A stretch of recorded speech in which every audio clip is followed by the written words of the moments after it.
बिस्मिल्लाहिर्रहमानिर्रहीम। अस्सलाम वालेकुम। जमात इस्लामी के ज़र एहतमाम बिजली के बिलों में इजाफे के खिलाफ धरने से बराह रास्त जरगा लेकर सलीम साफ़ी हाजिर खिदमत है। और आज के जरगे में जमात इस्लामी के मरकज़ी अमीर जनाब हाफिज़ नईमुर रहमान साहब हमारे साथ मौजूद हैं।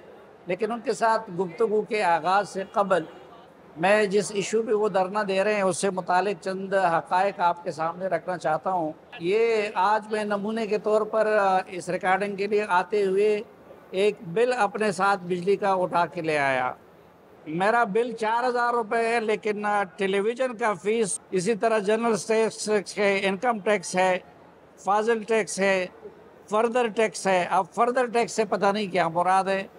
फिर नीलम जेलम सरचार्ज का, फिर सेल्स टैक्स है, फिर sales tax fuel price adjustment है, फिर इनकम टैक्स फ्यूल एडजस्टमेंट है, महसूल बिजली फ्यूल प्राइस एडजस्टमेंट एक अलग मद है, उसमें पैसे रखे गए हैं। फिर फाजिल टैक्स, इनकम टैक्स कबूल, अब पता नहीं ये कौन सी बला है। फिर further tax fuel adjustment total, फिर फ्यूल प्राइस एडजस्टमेंट। तो ये इस तरीके से वो जो चंद हज़ार का बिल होता है वो अमूमन लाखों तक चला जाता है। पाकिस्तान में एक आईपीपीज़ का बहुत बड़ा मसला है और लोग कहते हैं कि आईपीपीज़ की वजह से हमारी बिजली महंगी है। तो मैं ज़रा आपको बताना चाहता हूँ कि ये आईपीपीज़ किन लोगों के हैं। हमारे पास जो डिटेल्स है उसके मुताबिक मंशा ग्रुप 4 आईपीपीज़ के मालिक हैं। हबीबुल्लाह ग्रुप के पास 6 आईपीपीज़ हैं और इसी तरह एंग्रो ग्रुप के पास भी आईपीपीज़ है। मियां मोहम्मद अब्दुल्ला के सफ़ायर ग्रुप के पास अलग से 5 आईपीपीज़ हैं और गैर मुल्की फर्म एनजी फ्रांस के पास 2 आईपीपीज़ है। जहांगीर तरीन ग्रुप के पास 3 आईपीपीज़ हैं। हुसैन दाऊद ग्रुप के पास 3 आईपीपीज़ हैं। शमीम खान ग्रुप के पास 2 आईपीपीज़ है। नदीम बाबर साहब के पास 2 आईपीपीज़ है। वो 2 आईपीपीज़ के मालिक हैं और उसमें महमूद ग्रुप उनके साथ पार्टनर है। और सुलेमान शहबाज शरीफ के उनका एक आईपीपी है, जबकि रज़ाक दाऊद ग्रुप 1 आईपीपीज़ के मालिक हैं। सफ़ायर ग्रुप और हबीबुल्लाह ग्रुप की तरह एनर्जी एक गैर मुल्की फर्म सेक्टेक्स सोलर नॉर्वे, उनके पास 2 मुश्तरका आईपीपीज़ हैं। और हम आपको ये भी बताते चले कि इसमें पीपल्स पार्टी, मुस्लिम लीग नून और जनरल परवेज़ मुशर्रफ तीनों ने मुश्तरका किरदार अदा किया है। पहली मरतबा आईपीपीज़ के मुआहदे 1994 में हुए थे। दूसरी मरतबा आईपीपीज़ के मुआहदे वो 2002 में जनरल परवेज़ मुशर्रफ के दौर में हुए और तीसरी मरतबा आईपीपीज़ के मुआहदे वो 2015 में हुए। इसमें एक दिलचस्प चीज़ जो आपके सामने लाना चाहता हूँ, मसलन डॉक्टर गौहर एजाज के मुताबिक उन्होंने ये इंकशाफ किया कि बिजली पैदा ना करने के बावजूद, यानी हुकूमत ने उससे बिजली नहीं ख़रीदी, लेकिन उसके बावजूद एक पावर प्लांट को जनवरी से मार्च 2024 तक 1 अरब 28 अरब करोड़ रुपए अदा किए गए। इसी तरह एक और कंपनी को 33 अरब रुपए दे दिए गए और इसी तरह एक और कंपनी को 30 अरब रुपए अदा किए गए। तो ये सूरत हाल है और इसके ख़िलाफ़ जमात इस्लामी ने ये इस्लामाबाद की तरफ मार्च और धरने का प्रोग्राम बनाया था। तो हम हाफिज़ नईमुर रहमान साहब से इस हवाले से पूछेंगे कि आगे उनके क्या इरादे हैं। हाफिज़ साहब, सबसे पहले तो बहुत शुक्रिया, और मुझे आपकी थकावट का और गर्मी की शिद्दत का भी एहसास है आपने इसके बावजूद, लेकिन ये क्यों ज़रूरी समझा इस शदीद गर्मी में अपने कारकुनों को ये तकलीफ़ देने का? असल में सलीम भाई, मसला ये है कि इसके अलावा कोई ऑप्शन है नहीं मौजूद। और इस वक्त पाकिस्तान की जो सूरत हाल है, पहले तो सिर्फ गरीब लोग परेशान होते थे, फिर आहिस्ता आहिस्ता जो मुतवस्सित तबके के लोग थे उनकी परेशानी बढ़ी। अब तो इस बिजली की जो कीमत बढ़ गई है, इस पे जो अपर मिडिल क्लास और अमीर तबका है वो भी परेशान है। मैं पिछले 1 हफ्ते में 4-5 शहरों के ताजिरों और सनतकारों से मिला। पेशावर गया, लाहौर में मिला, फैसलाबाद में मिला, पिंडी में मिला, कराची में मिला। मुझे एक आदमी भी खुश नज़र नहीं आया। और मुझे ऐसे लोग भी मिले सनतकारों में जिन्होंने कहा कभी ऐसा नहीं हुआ कि हमने अपने बिजली के बिल को उसकी किस्त करवाई हो, हमें किस्तें करानी पड़ रही हैं। सनतकार ये बात कह रहे हैं। कोई गरीब आदमी का है, कोई मिडिल क्लास का है तो बात समझ में आती है। इस वक्त पूरे पाकिस्तान में ये सूरत हाल है कि जो लोग किराए के मकान में रहते हैं तकरीबन अब इस लेवल पे आ गए हैं कि किराया कम होता है, बिजली का बिल ज़्यादा होता है। अगरचे के किराए भी कम नहीं है, बढ़ गए हैं, लोग परेशान हैं, लेकिन उसके बावजूद बिजली के बिल किराए से ज़्यादा हैं। तकरीबन ये मेरा ख्याल है 100% हो गया है। ऐसी सूरत हाल में पाकिस्तान में पॉलिटिकल पार्टीज तो इन मसाइल पर बात ही नहीं कर रही। अच्छी खासी तो हुकूमत में शामिल हैं और जो नहीं हैं उनके अपने मसाइल हैं, तो कौन बात करेगा? कोई नोटिस लेने के लिए तैयार नहीं है। तो तंग आमद बजंग आमद हमने इस बात का फैसला किया कि हम पुरअमन सियासी मुज़ाहमत करें। उसमें हमने एक गुफ्तगू भी की, छोटे छोटे मुजाहरे भी किए, लेकिन वो फूल की पत्ती से कट सकता है हीरे का जिगर, मर्द नादा पर कलाम में नर्मो नाजुक बेअसर। फिर हमने फैसला किया कि हम पूरे पाकिस्तान की बुनियाद पर ये मूवमेंट चलाएंगे हक दो आवाम को, और उसके लिए इस्लामाबाद में धरना करेंगे। अब इस्लामाबाद में धरना करना ये एक सियासी जमहूरी आइनी हक है हमारा, लेकिन हुकूमत ने कंटेनरों से इसको बंद कर दिया और जाहिर है कि खुद ही हिमाकत करते हैं। वो एक धरना कई धरनों में तब्दील हो गया। हमारे बहुत सारे लोग जो पहले से पहुंच गए थे, जो जिन तक हमारी इंस्ट्रक्शन नहीं पहुंची, वो तो डी चौक में 2 मरतबा जमा हो गए, गिरफ्तार भी हो गए। तो डी चौक वाली भी उनकी जो प्रॉब्लम थी ख़त्म हो गई। और हमने भी अपने 3 बड़े धरने किए और फिर बिलाखिर हम यहाँ पर आकर मरी रोड पे जमा हो गए। अब हमारा धरना कल से जारी है और हमारा यहाँ से जाने का कोई प्रोग्राम नहीं है, बल्कि ये प्रोग्राम ज़रूर है कि अगर इन्होंने हमारे कारकुनों को नहीं छोड़ा, जो अभी भी सैकड़ों की तादाद में गिरफ्तार रखा हुआ है, बल्कि लाहौर में तो पता नहीं वो कौन लोग हैं जो खुश करना चाहते हैं पंजाब हुकूमत को, या पंजाब हुकूमत इस जगह पे आ गई है कि तकरीबन वहाँ पर 100 से ज़ायद अफराद की तो FIR काट दी है। बुजुर्ग उसमें शामिल हैं, शदीद गर्मी है, उनको छोड़ नहीं रहे, और साथ साथ ये कह रहे हैं कि हम मुज़ाकरात भी करना चाहते हैं। तो मुज़ाकरात और कारकुनों की गिरफ्तारी तो साथ साथ नहीं चल सकती। लिहाजा हमने इस बात का फैसला किया कि अब हम अपने नौजवानों की, सनतकारों की, ताजरों की, गरीबों की, मुतवस्सित तबके की आवाज़ बनेंगे, इसलिए हमने यहाँ किया है। अब देखें इसमें हमारे जो तो इस्लामाबाद में जो आपके गिरफ्तार कारकुन थे वो तो छोड़े गए हैं। इस्लामाबाद के छोड़ गए, और भी बहुत सारी जगहों पे छोड़े हैं। हाँ। लेकिन लाहौर में, मुल्तान और ये उकाड़ा और इस तरह की 2-4 जगहें और हैं। जब तक 100% नहीं छोड़े जाते तो तब तक आप नहीं करेंगे? नहीं, फिर बात करने का क्या फ़ायदा, जब आप एक तरफ हस्तायत का मुजाहरा करें और दूसरी तरफ आप टीवी पे बैठ के ये कहें कि हम तो बात करना चाहते हैं। और बात भी आप करना चाहते हैं तो फिर उसमें भी मैं ज़्यादा इस पर इसलिए नहीं जाना चाहता कि कोई ये तासुर ना लेके जमात इस्लामी मुज़ाकरात नहीं चाहती। हमें कोई तसादुम नहीं करना, हमें कोई गोलियां नहीं चलानी, हमें कोई पत्थर नहीं फेंकने। आप आज मसला हल कर दें, रिलीफ दें लोगों को।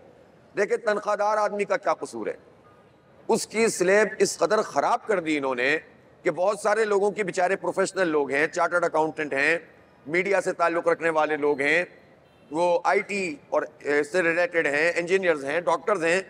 अब इनका ये हुआ कि इनकी तनख्वाह तो बढ़ गई, लेकिन जो नेट आमदनी वो कम हो गई, इसलिए कि टैक्स इन्होंने इतना ज़्यादा बढ़ा दिया। पहले ही ब्रेन ड्रेन हो रहा है। गुज़िश्ता से पेवस्ता साल के मुकाबले में गुज़िश्ता साल 119% प्रोफेशनल लोग यहाँ से मुल्क छोड़ के चले गए। ये चाहते हैं सारे ही चले जाएं, कोई इनको फैसिलिटेशन नहीं दें। भाई जब आप तालीम महंगी देते हो, जब आप जो है वो अमन नहीं देते हो, सेहत की सहूलत नहीं देते हो, रिट कायम करने के लिए इंसाफ नहीं देते हो, और रिट कायम करने के लिए आप डंडा भी इस्तेमाल करते हो और माशी दहशतगर्दी भी करते हो, तो ये तो काबिल कबूल नहीं है। हमने पाकिस्तान के 25 करोड़ लोगों की आवाज़ बनने का फैसला किया। अल्हम्दुलिल्लाह हम सही ट्रैक पर हैं, हम तसादुम से बचे।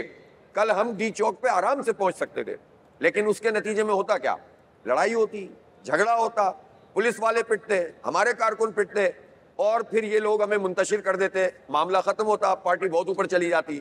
हम पार्टी पॉलिटिक्स नहीं कर रहे, हमने अमन का रास्ता इख्तियार किया और हमने यहाँ पर बैठकर धरना दिया है। अब इसके ज़रिए से हम पूरे पाकिस्तान को अपना मैसेज पहुँचा रहे हैं, और मैं आपके तवज्जुह से ये मैसेज हुकूमत को भी देना चाहता हूँ कि ये मत समझें कि हम एक जगह आके बैठ गए। एक तो हर वक्त ये ऑप्शन मौजूद है कि हम इस्लामाबाद की तरफ मार्च कर सकते हैं, और दूसरी तरफ हम यहाँ बैठकर पूरे पाकिस्तान को अल्हम्दुलिल्लाह ऑर्गेनाइज कर रहे हैं। अब रुकेगी नहीं ये तहरीक, इन्हें रिलीफ देना पड़ेगा, बिजली के बिल कम करने पड़ेंगे, और IPPs का जो आपने तफसील से बताया है, ये तो खून निचोड़ रहे हैं। बदकिस्मती की बात यह है कि इन IPPs पर प्रॉपर तरीके से लोगों ने पहले बात नहीं की। हम बोलते रहते थे, चीखते रहते थे, प्रेस कॉन्फ्रेंस करते रहते थे, लेकिन ये पसंदीदा लोग इनको नवाज से चले जाते थे। अब ये नहीं चलेगा कि उनकी तो अय्याशियां चलें। यानी एक कितनी आईपीपीज ऐसी हैं जो अपनी लागत से 10 गुना ज्यादा पैसे कमा चुकी हैं, कितनी आईपीपीज ऐसी हैं जो 0% पे चल है ही नहीं, चल ही नहीं रही, और किसी को 25 अरब, किसी को 28 अरब, किसी को 10 अरब रुपए मिल रहे हैं, कितने हैं जो 10% पे चल रही हैं, कितनी, लेकिन टेक और पे के मुआहदे हैं, नहीं खरीदोगे तब भी पैसे देने पड़ेंगे। होता है बात चीजों में, लेकिन कोई लिमिट होती है। अब एक जो मुबैना तौर पर, यानी हमें मीडिया में ये बात आई है और अभी तक शरीफ फैमिली ने उसकी तरदीद नहीं की कि उनका अपनी जो शुगर मिल है वो चलती है गन्ने की फूक पे, और उन्होंने जो उसका मुआहदा किया हुआ है वो इंपोर्टेड कोयले के ऊपर किया हुआ है। तो आप बताइए कि फूक की कीमत और इंपोर्टेड कोयल की कीमत पता नहीं कितने गुना उसमें ज्यादा है, लेकिन पैसे वो ले रहे हैं इंपोर्टेड कोल की कीमत को उसमें लगाकर हुकूमत से वसूल कर रहे हैं। खुद ही हुकूमत है, खुद ही पैसे वसूल कर रहे हैं। गन्ने वालों के 6-6 महीने पैसे नहीं देते, 1.5 अरब रुपए के मकरूज होते हैं, और फिर उसके साथ क्या करते हैं जालिम कि उनके पैसे देते नहीं है, कोल के पैसे वसूल करते हैं, और जो अपनी आपकी शुगर मिल होती है वो ना सिर्फ ये कि चीनी बनाती है उसके फायदे, बल्कि उसमें डिस्टिलरी भी लगी होती है, अल्कोहल बनती है, उसको भी बेचते हैं, वो तो बहुत महंगी बिकती है, तो ये भी फायदा लेते हैं। पैसे किसानों के वक्त पे देते नहीं है और जालसाजी ये करते हैं। तो पांचों घी में और सड़ कढ़ाई में रख कर ये हुकूमत करते हैं और लोगों से कहते हैं कुर्बानी दो, मैं बिल दो। आईपीपीज का मसला बड़ा मसला है कि जिनको एडजस्टमेंट पेमेंट की सूरत में भी बड़ी अदायगी होती है, लेकिन हुकूमत के पास क्या ऑप्शन है? वो अगर ये आईपीपीज के साथ मुआहदे को ख़त्म कर दे या रिवाइज कर दे, तो कल अगर रिकॉर्डिंग की तरह वो आलमी अदालत में चले जाएं और आलमी फोरम पे मामले को ले जाए, तो वो तो पाकिस्तान को फिर उस ज़्यादा नुकसान नहीं होगा। 2-3 तरह के लोग हैं ना ये, इनमें से बाज़ लोग तो ऐसे हैं जिनकी मुद्दत मुआहदा ख़त्म हो गई है, तो वो तो मसला ही ख़त्म हो गया, आप उनको खुदा हाफिज़ कहें। दूसरे वो लोग हैं जो प्रॉपर तरीके से अपने प्लांट चला रहे हैं, लेकिन आप उनसे रीनिगोशिएट कर सकते हैं कि यार मुल्क के हालात अच्छे नहीं हैं, आपने अच्छे वक्तों में अच्छा कमा लिया, अब कौम कुर्बानी दे रही है, आप भी थोड़ा अपने प्रॉफिट में लॉस कर लें। ऐसे लोग मौजूद हैं, हम नहीं कहते कि हर आईपीपी वाला सारा बदउनवान है। तीसरे वो लोग हैं जिनका ये सारे मुआहदे जालसाजी, यानी जो रिपोर्ट बनी थी पिछली हुकूमत में पीटीआई की, जो उन्होंने कमेटी बनाई थी सेनेट की, उसने तो ऐसी 5 आईपीपीज भी बता दी थी जिन्होंने इस नौयत की जालसाजी की हुई थी। तो जिसने जालसाजी की हुई है उसमें कौन सी, वो कहाँ जाकर चैलेंज कर सकता है? उसको तो पकड़े ना, आप फॉरेंसिक ऑडिट करें, जिसने जालसाजी की हुई है उसको पकड़ें। फिर उसके बाद मुझे आप ये बताइए कि जो लोकल, जितनी भी तकरीबन 70-80% लोकल हैं पाकिस्तान में, वो कौन सा सनतकार है जो जिसके मामलात इतने सीधे हैं कि वो अपने बाकी चीज़ों में इतना साफ सुथरा है कि वो हुकूमत के खिलाफ जाकर इंटरनेशनल कोर्ट ऑफ जस्टिस में चला जाएगा और पेनल्टी लगवाएगा? कोई कर ही नहीं सकता। सब मरात याफ्ता तबका है, हुकूमत के पास बहुत बड़ी ताकत है, इनके कच्चा चट्टा हुकूमत के पास होता है। मैं कहता हूं कि सिर्फ नीयत सही होना तो ये सारे के सारे काबू आ सकते हैं, लेकिन अगर आप शुरू ही नहीं करेंगे तो हम बर्बाद होते रहेंगे। जब इंडस्ट्री नहीं चलेगी, एक इंडस्ट्री बंद होती है सैकड़ों हजारों लोग बेरोजगार हो जाते हैं, धड़ाधड़ इंडस्ट्रीज बंद होती चली जा रही है। लूमे की लूमे फैसलाबाद में बंद हो गई, कराची के लोग, ये जो मनी, ये जो दुबई लीक्स में 12.5 बिलियन डॉलर 2 साल 35,000 अरब रुपए, 3,500 अरब रुपए ये चले गए।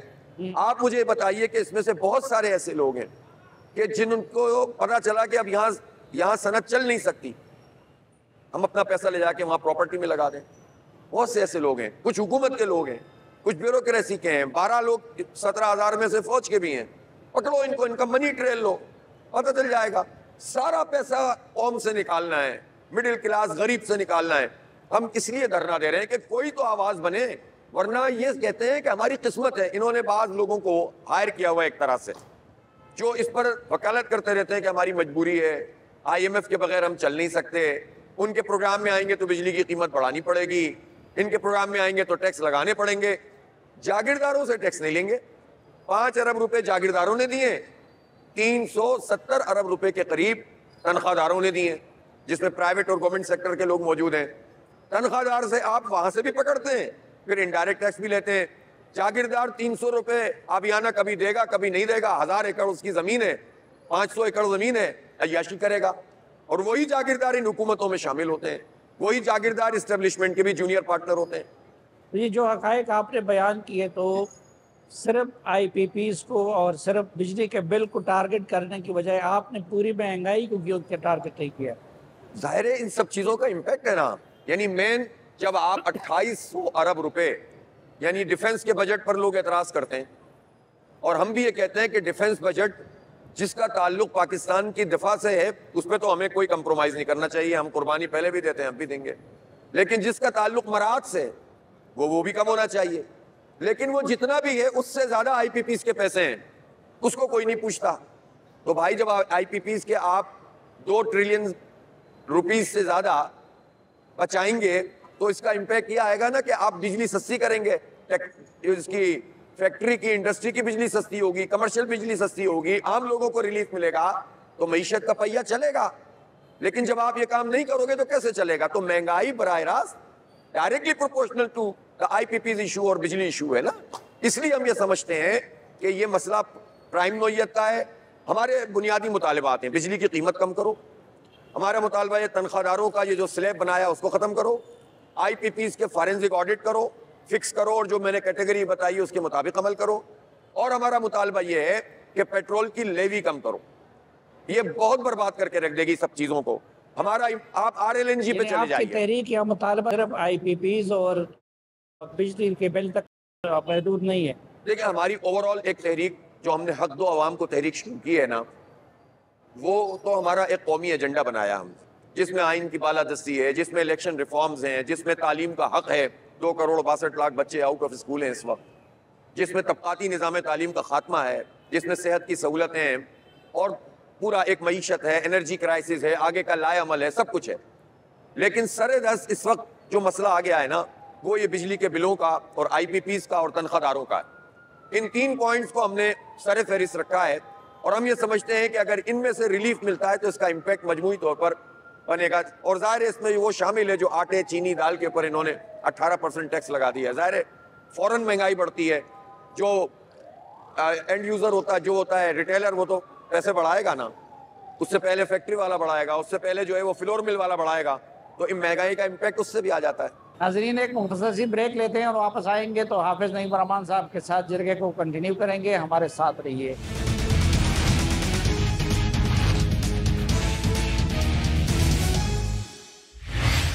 एक बार फिर खुशामदीद आपको इस खसूसी जरगे में। आज का ये खसूसी जरगा आपके सामने पेश किया जा रहा है जमात इस्लामी के धरने के स्टेज से, और जमात इस्लामी के मरकज़ी अमीर हाफिज नईम रहमान साहब हमारे साथ मौजूद हैं।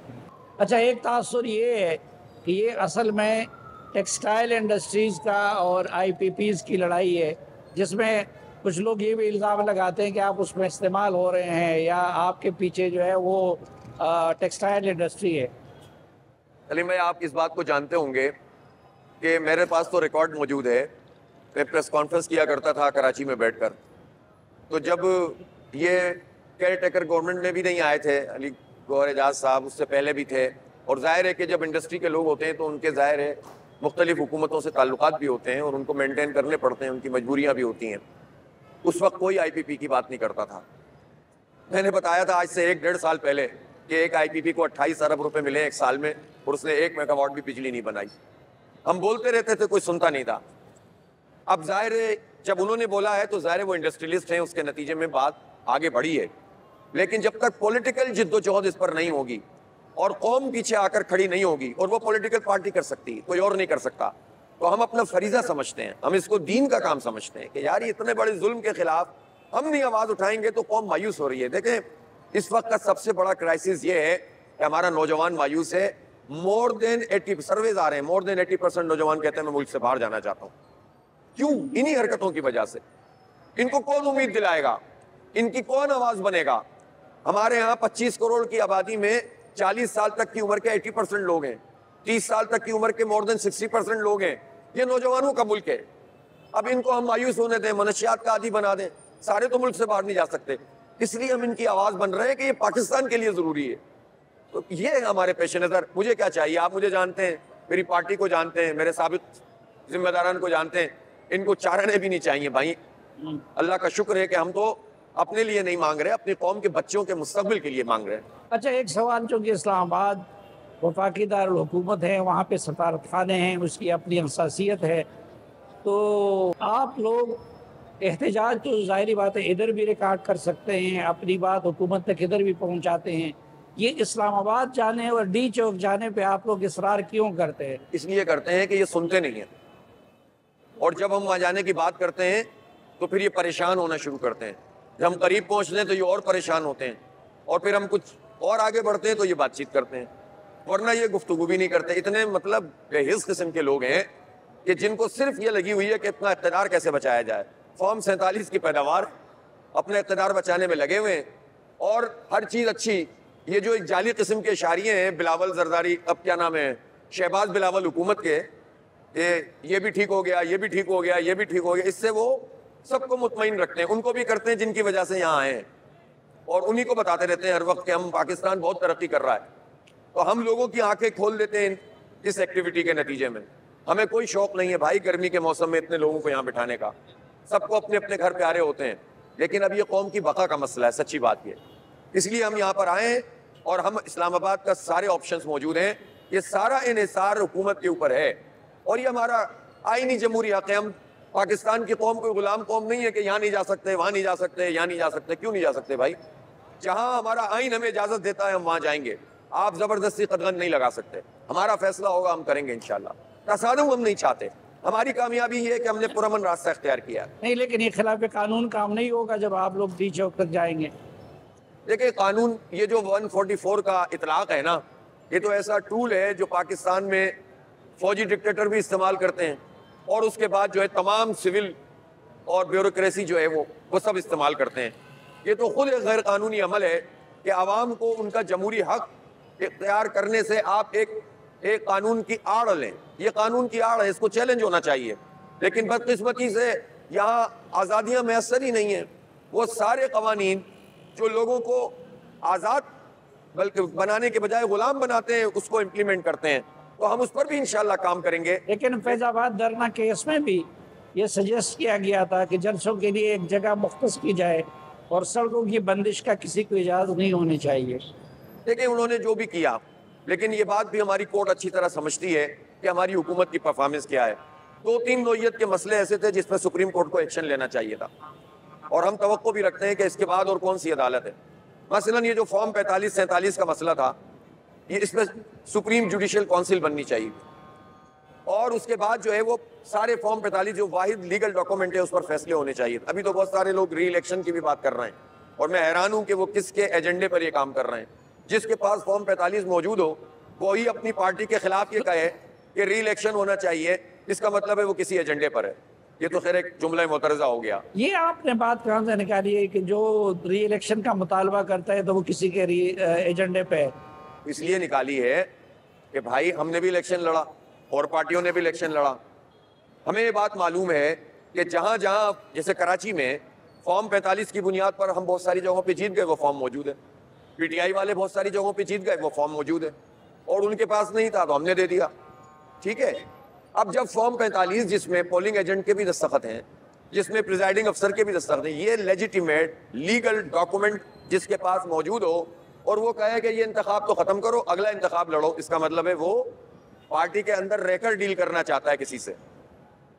क्योंकि पिछले इलेक्शन में जो उसका मौकिफ है, आप तो उससे दस्तबरदार हो रहे हैं, आप तो इस जेन्युइन मौकिफ से दस्तबरदार हो रहे हैं। आप तो इस पूरे इलेक्शन को एक तरह से सनद फराहम कर रहे हैं कि छोड़ो इसको, अब आगे चलो। लेकिन इस इलेक्शन की जो सबसे बड़ी मुतासरा पार्टी अपने आप को कहती है पीटीआई, वो तो खुद री इलेक्शन का मुतालबा कर रही है। मुझे शक है कि वो पार्टी का मौकिफ है, उनके लीडर का मौकिफ है, या अफराद का मौकिफ। यही तो प्रॉब्लम है इस पार्टी में। मेरा ख्याल है पीटीआई के वर्कर्स का और सपोर्टर का मौकिफ ये नहीं है।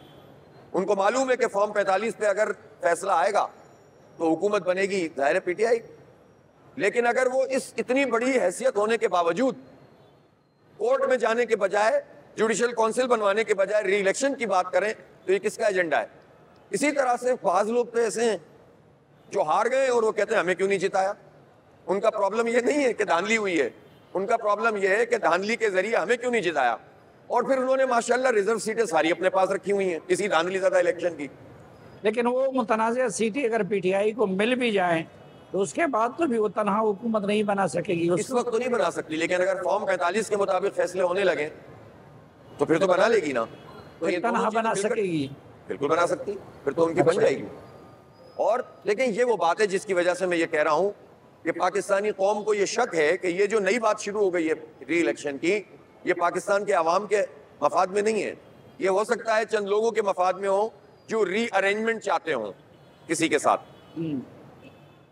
तो रीअरेंजमेंट चाहते भी हों या जो कुछ भी हो, लेकिन अगर फ्री एंड फेयर इलेक्शन होते हैं, पिछले इलेक्शन में तो जो कुछ हुआ है उसको तो लोग एक्सेप्ट बड़ी मुश्किल से इलेक्शन में रिफॉर्म्स ना हो और जो कुछ पिछले इलेक्शन में हुआ है वो फिक्स ना हो और जुडिशियल काउंसिल उसको बिल्कुल फिक्स ना कर दे, तो फिर क्या गारंटी है इस बात की कि नए इलेक्शन में ये सब कुछ नहीं होगा? कहीं फिक्स होगा तो नए इलेक्शन में ठीक होगा ना। नाज़रीन, अमीर जमात इस्लामी के साथ ये गुफ्तगू कंटिन्यू करेंगे, लेकिन एक ब्रेक के बाद।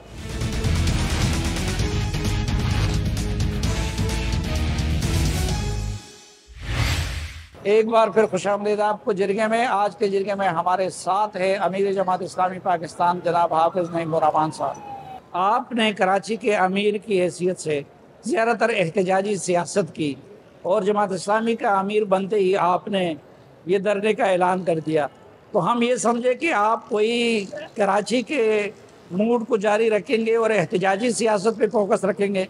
नहीं, देखिए, जमात इस्लामी का आप जानते हैं कि बेशुमार काम है करने के और वो रेगुलर चलते रहते हैं। यहाँ भी हम दरस कुरान करते हैं, इस धरने में भी, यहाँ भी तरबियत और तस्किये का निज़ाम है, यहाँ भी स्टडी सर्किल चलेगा और अपने अपने काम, खिदमत का काम जारी, तालीम का काम जारी, तहकीक का काम जारी, ये सब काम चल रहे हैं, तरबियत का, तस्किये का। मसला ये होता है कि ये एहतजाज भी हम अपने काम का हिस्सा समझते हैं और ये एहतजाज करना जो है वो लोगों की आवाज़ बनना है, ये भी दावत का और सियासत का एक अमल है। और इश्यूज़ की बुनियाद पर हम सियासत करते हैं, शख्सियात की बुनियाद पर नहीं करते। इश्यूज़ की बुनियाद पर सियासत होती है तो फिर उसमें नफरतें नहीं परवान चढ़ती, उसमें तशद्दुद नहीं होता। पुरअमन रहना चाहते हैं हम और हुकूमत से भी ये तवक्को रखते हैं कि वो हालात ऐसे रखें कि हम पुरअमन रहें। तो इसलिए अगर कराची में ये पॉलिटिक्स लोगों की आवाज़ बन गई और लोगों के इश्यूज़ के को हम लेकर चले और लोगों ने हमारा साथ दिया, तो हम ये समझते हैं पूरे पाकिस्तान में ये होना चाहिए। और अल्हम्दुलिल्लाह आपने 2 दिन में देख लिया, अल्हम्दुलिल्लाह पूरा पाकिस्तान इस वक्त इस धरने से एक तवक्को बांध के बैठा हुआ है। 2 दिन में इतना फ़र्क पड़ गया। लेकिन इस धरने की वजह से उसी गरीब आदमी को तकलीफ होती है, उसका कारोबार भी मुतासर होता है, उसका मरीज़ भी मुश्किल से हॉस्पिटल पहुँचता है और इसी तरह और भी नाखुशगवार वाक़यात इसकी वजह से हो जाए। इस वक्त हम देखें तो पिंडी और इस्लामाबाद पूरा कंटेनरिस्तान बन गया है। तो ये एक लिहाज से काउंटर प्रोडक्टिव चीज़ नहीं है और जिसके लिए आप आवाज़ उठा रहे हैं खुद उसको मुतासर नहीं कर रहे हैं। आप अभी इस्लामाबाद और पिंडी में सर्वे कर लें, मैं आपको बिल्कुल ये बात कहता हूँ, बिल्कुल पब्लिक ओपिनियन पोल करें गैर जानिबदार और लोगों से पूछें क्या क्या बिजली के बिलों के लिए और IPPs के खिलाफ और तनख्वाहदार लोगों के लिए जो धरना किया जा रहा है वो होना चाहिए कि नहीं होना चाहिए, और फिर आप मुझे बताइएगा। मुझे यकीन है कि 90% से ज़्यादा लोग कहेंगे कि यार थोड़ी सी तकलीफ हम बर्दाश्त कर लेंगे, लेकिन बिजली के बिल अगर कम करवा दिए हाफिज़ साहब ने या जमात इस्लामी ने तो हम ये तकलीफ बर्दाश्त करने के लिए तैयार हैं। जिस पूरी कौम की सड़कें बंद हैं भाई, पूरी कौम का रास्ता बंद किया हुआ है इन जालिमों ने, उसके लिए कुछ तकलीफ तो सबको बर्दाश्त करनी पड़ती है। और दूसरी बात यह है कि हुकूमत अगर सियासी अमल को ठीक तरीके से करने दे तो उसके पास ऑल्टरनेट प्लान होता है। अगर हम डीक चौक पे इस वक्त बैठे हुए होते तो आप पूरा इस्लामाबाद चल रहा होता। ये कंटेनर लगा के इन्होंने क्यों बंद किया? जमात इस्लामी से तो ये तवक्को नहीं है कि हम पत्थर मारेंगे, हम गोली चलाएंगे। जमात इस्लामी तो एक पुरअमन तरीके से एहतजाज करती है, इसलिए ये सारा कियोस हुकूमत फैलाती है ताकि लोगों की हमदर्दी हासिल करे, जबकि ये काउंटर प्रोडक्टिव हुकूमत के लिए हो जाता है। लोग कहते हैं कि नहीं, इनके साथ तो यही होना चाहिए। अच्छा, आपने कोई अल्टीमेटम गवर्नमेंट को दिया हुआ है कि कब तक वो अगर आपके मुतालिबात तस्लीम ना करें तो आप लोग आगे बढ़ेंगे इस्लामाबाद? देखिए, आज उन्होंने कमेटी का ऐलान किया है। अब हमने पहले तो हमें कमेटी पे भी एक तहफ़्फ़ुज़ात है, हमने भी लियाकत बलूच साहब को जिम्मेदारी दी है और एक कमेटी फॉर्म तो कर ली है, लेकिन जब हमारे लोग रहा होंगे तो हम उसको अनाउंस करेंगे। और उसके बाद हम ये समझते हैं कि अगर वो संजीदगी से हमारे मसलों को हल कर देते हैं और हमारे मुतालबात को मानते हैं तो हमें कोई शौक़ नहीं, हम चले जाएंगे। लेकिन अगर वो ये टाल मटोल से काम लेंगे तो हम पेशरफ्त करेंगे। और हम आए यहाँ पर महीना 2 महीना बैठने के लिए आए, अपने लिए नहीं आए। फिर मैं कह रहा हूँ कोई और मकसद नहीं है, ना इंतखाब हो रहा है इस वक्त। महीना 2 महीना भी बैठेंगे और ये बढ़ते चले जाएंगे लोग इंशाल्लाह। ये मैं आपको बता रहा हूँ कि ये लोग बढ़ेंगे और ये धरना सिर्फ यहाँ नहीं रहेगा, ये कराची में भी होगा, चित्राल में भी होगा, ये पूरे पंजाब में होगा। तो ये तो एक मोमेंटम है जो गेन होता चला जाएगा। हुकूमत शायद समझ रही थी कि ये बस अपनी पार्टी के लिए, जरा तशहीर के लिए आए, बिल्कुल भी ऐसा नहीं है। आप हमें कुछ भी मत दें और लोगों का मसला हल कर दें तो हम चले जाएंगे, नहीं तो फिर हम अपनी स्ट्रेटेजी बनाएंगे। और इस्लामाबाद भी ओपन है हमारे लिए, कोई पाबंदी नहीं है। यकीन करें, अल्लाह की जात पर यकीन है, जिस वक्त फैसला करेंगे उस वक्त डी चौक पे पहुंचेंगे। लेकिन हम तसादुम नहीं चाहते, इसलिए हमने ये रास्ता अख्तियार किया। हमने एक ऐसी पॉलिटिक्स की बुनियाद हम रखना चाहते हैं, ये मुल्क अफोर्ड नहीं कर सकता तसादुम। हम चाहते हैं कि इस तरह भी पॉलिटिक्स की जाए कि एक जगह बैठकर पूरे पाकिस्तान को अपनी पुष्ट पर खड़ा कर लिया जाए। लेकिन तंग आमद बजंग आमद, फिर अगर ये मजबूर करेंगे तो फिर ऑप्शन मौजूद है हमारे पास। वो ऑप्शन आपके पास मौजूद है। कैदी रिहा करने की सूरत में तो आप कमेटी के साथ मुज़ाकरात करेंगे, लेकिन उन मुज़ाकरात की कामयाबी की क्या गारंटी है? और अगर वो नहीं होती, गारंटी ये धरना है। हाँ, धरना और मुज़ाकरात साथ साथ चलेंगे। हाँ, ये गारंटी के लिए धरना दिया हुआ है। मुज़ाकरात को ठीक तरीके से करेंगे। देखें, हम लोग भी वो नहीं है कि हकायक को ना समझते हो। अगर कोई मजबूरी, कौमी मजबूरी है, हम भी उसको रियलाइज करेंगे, हम ऑल्टरनेट बताएंगे। हम कोई नाजायज या ऐसी चीज जो इस वक्त नहीं हो सकती उसकी डिमांड नहीं करेंगे। हम समझ, यानी संजीदा लोग हैं, हमारे पास वर्किंग है सब चीजों की। आपको हमारी बातों से भी अंदाजा होता होगा कि हम ऐसे नहीं बैठे हुए।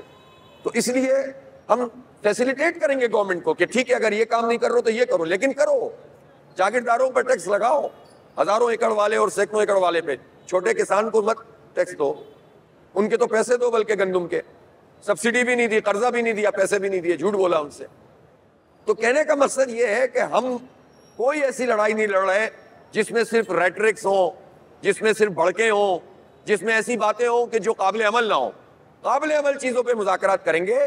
धरना उसकी इंशाल्लाह गारंटी है, उठा के फेंक दें, हमें पूरे पाकिस्तान में भुगतना पड़ेगा इनको। वैसे ये मुतालबात जो हैं ये पाकिस्तान के मौजूदा माशी सूरत हाल में काबिल अमल हैं। बिल्कुल। अगर शहबाज शरीफ की बजाय आप भी वज़ीर आज़म होते तो आप इसको पूरा कर सकते थे। पहला काम तो यही करता, जागीरदारों पे टैक्स लगाता, अपनी ही पार्टी। देखें, ये जो मजबूरियां है ना, जागीरदारों को छूएंगे नहीं। यही जागीरदार शुगर मिलें भी रखते हैं। आपने कुछ नाम लिए ना इनके, इन्हीं की शुगर मिल्स हैं, इन्हीं की IPPs हैं, इन्हीं की जागीरें हैं। और इनमें से कई ऐसे हैं जिनके आबाओ अजदाद से ये जमीनें इसलिए चली आ रही हैं कि अंग्रेज ने दी थी। तो इन लोगों के ऊपर तो हम नहीं चल सकते। फिर हम अपनी मराहत कम करेंगे। हम नहीं लेंगे फ्री पेट्रोल, हम नहीं लेंगे फ्री बिजली, हम अपनी 25% इंतजामी खर्चात नहीं बढ़ाएंगे। इन्होंने बढ़ाए, इन्होंने तो असम्बली की मराहत बढ़ा दी, और तो और KP असम्बली में भी बढ़ा दी। चले 3 तो ये हैं PDM वाले, एक तो कम से कम अपना लिहाज करते, उन्होंने भी बढ़ा दी। तो अवाम के लिए कोई नहीं सोच रहा, अपनी मराहत बढ़ाते चले जा रहे हैं। तो हम ये तो नहीं करते ना कम से कम। और जब हम ये नहीं करते ना तो पूरी कौम हमारे साथ आकर खड़ी होती। और हमारे पास पूरी ये जो माशी रिफॉर्म्स हैं उसका पूरा अल्हम्दुलिल्लाह नक्शा मौजूद है। अल्लाह ने चाहा, अवाम की ताईद से, अल्लाह की मदद से जब हम आएंगे तो पूरी कौम हमारे साथ खड़ी होगी। फिर हम देखें कैसे मुल्क चलाते। आपने इस धरने को मुअस्सर बनाने के लिए आपने अपोजिशन की दीगर जमातों को दावत दी है, या उनको देंगे, या ये ख्वाहिश होगी आपकी कि वो भी आपके साथ शरीक नहीं, हो? जो आना चाहे। ये धरना सबका धरना है, पाकिस्तानी कौम का धरना है। कोई पॉलिटिकल वर्कर, कोई पॉलिटिकल लीडर, कोई ताजिर, सनतकार, मजदूर, किसान, उलमा, वकला, तलबा, ये सबका धरना है। हर पॉलिटिकल वर्कर का धरना है। और यकीन करें, नून लीग के पॉलिटिकल वर्कर से आप पूछेंगे, कहेंगे होना चाहिए। बिजली तो वो भी बेचारा अदा करता है ना, परेशान तो वो भी है। तो हम जो इशू की पॉलिटिक्स कर रहे हैं उसकी खूबी ये है कि हुकूमत में शामिल लोगों का भी अगर कोई सिंपैथाइजर है वो भी इससे खुश है कि ये अच्छा काम हो रहा है। तो हम तो सबको दावत देते हैं कि आए, इस हमारी कुव्वत में इजाफा करें, इसका फायदा पूरी कौम को होगा। लेकिन माजी में कभी किसी धरने के नतीजे में इस तरह के मुतालबात को तस्लीम कर दिया गया है? उसकी कोई मिसाल आप पेश कर सकते हैं? होता भी है, लेकिन अगर ऐसा नहीं हुआ है तो इसका मतलब तो ये नहीं है ना कि घर बैठ जाए। इन तजर्बात के बाद ही तो फिर अब हम उनके इस चक्कर में नहीं आ रहे ना कि मुज़ाकरात की कमेटी बनी अब हम घर जाएं। तजर्बात तो हुए हैं। तो अब इस तजर्बे से हमने सीखा है कि धरना मुज़ाकरात की गारंटी है, तो बस बैठेंगे। धरना मुज़ाकरात की गारंटी तो है, हाँ, लेकिन धरने वालों को जो तकलीफ होगी और आखिर इस शदीद गर्मी में ये मामला कब तक चलेगा? ये धरने वाले जो है ना बड़े सख्त जान लोग हैं। एक तो जमात इस्लामी वाले जो है ना, इनको तो कोई काम चाहिए होता है, हाँ, ये घर बैठने वाले तो लोग नहीं हैं।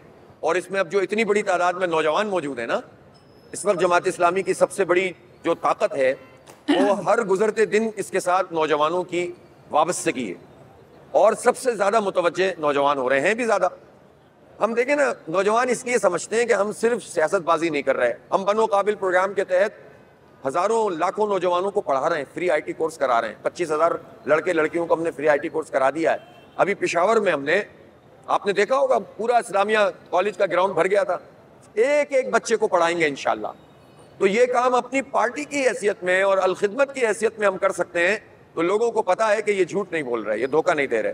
तो हमारी स्ट्रेंथ हमारा नौजवान है, ये 1 साल भी धरना देने के लिए तैयार हो जाएगा इंशाल्लाह। इनको यकीन है कि हम जो काम कर रहे हैं ये पाकिस्तानी कौम के लिए भी अच्छा है और अल्लाह की बारगाह में भी कबूल होगा इंशाल्लाह। आपका नौजवान लंबे अरसे तक के लिए धरना देने के लिए तैयार है, लेकिन हमारा वक्त महदूद है, उनका वक्त महदूद नहीं है, तो वक्त मजीद इजाज़त नहीं देता। मैं एक बार फिर आपका मशकूर हूँ कि आपने धरने के दौरान हमें वक्त दिया, अपने ख्यालात से हमें नवाजा। नाजरीन, इसके साथ ही आज के इस खुसूसी जरगे से इजाज़त चाहता हूँ, इजाज़त दीजिए। अल्लाह हाफ़िज़।